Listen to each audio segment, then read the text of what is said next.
कौन फूल रोपेला मलिया तो कौन फूल मलिनिया रोपी हो। कौन फूल रोपेला मलिया तो कौन फूल मलिनिया रोपी हो। मैया हो कौन फूलवा रोपे माली के बेटा हो रुसल मैया मनाई बरुसल मैया मनाई बहो। कौन फूल रोपेला मलिया तो कौन फूल मलिनिया रोपी हो।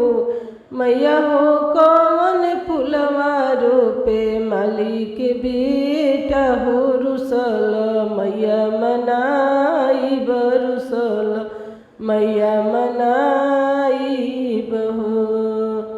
बेली फूल रोपेल मलिया तो दाना फूल मलिनिया हो।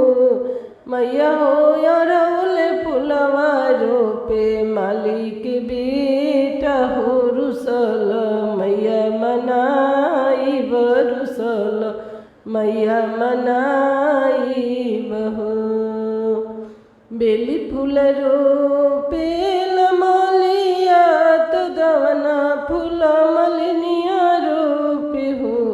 मैया हो अरौल फूलवा रोपे माली के बेटा हो रुसल मैया मनाई बरुसल मैया मनाई बहो।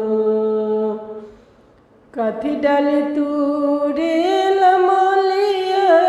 काठी डाली मलिनिया तूरे हो। मैया हो काठी डलिया तूरे माली के बेटा हो रुसल मैया मनाई बरुसल मैया मनाई बहो।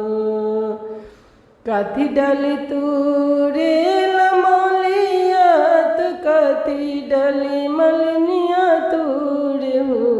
मैया हो काठी डाली तूरे माली के बेटा हो रुसल मैया मनाई बरुसल मैया मनाई बहो।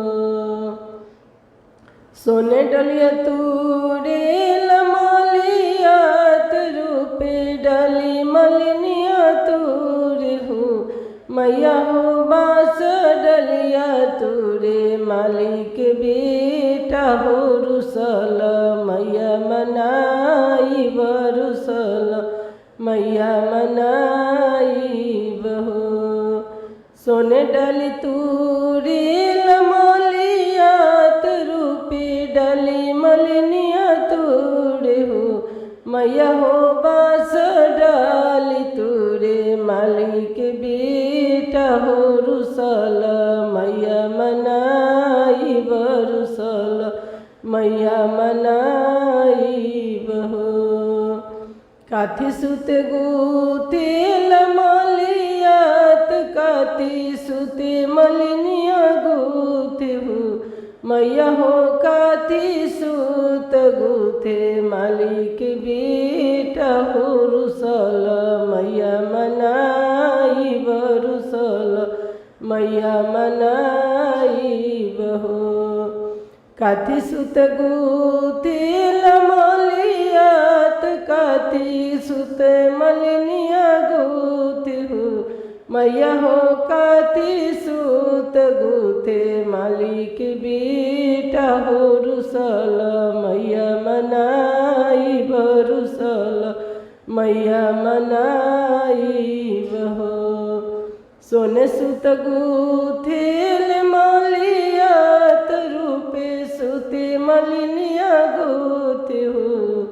सोने सुत गुथेल मलिया तो रूपे सुते मलिनिया गुथे हो।